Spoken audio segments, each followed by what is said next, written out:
सांगली लोकसभा निवडणुकीच्या पार्श्वभूमीवर विशेष पोलीस महानिरीक्षक सुहास वारके यांनी मिरजेतील संवेदनशील मतदार केंद्रांना भेटी दिल्या आहेत।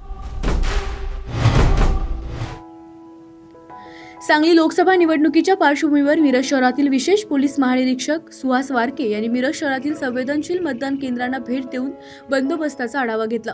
उपविभागीय पोलीस अधीक्षक संदीप सिंग गिल, राजू तहसीलदार हे उपस्थित होते।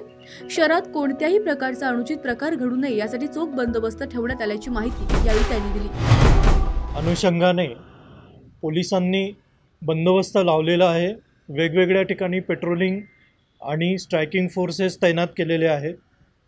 सध्या शांततेमध्ये मतदान सुरू आहे।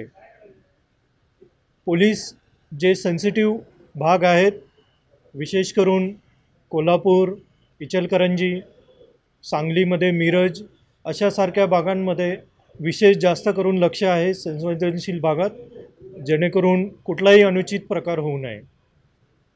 सर्व मतदारांना आव्हान आहे की त्यांना आपला मतदानाचा हक्क हा आवर्जून बजवावा।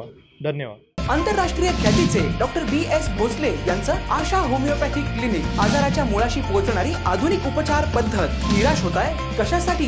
होमिओपॅथी आहे सर्वांसाठी। बँक ऑफ इंडिया जवळ शिवाजी रोड, मिरज।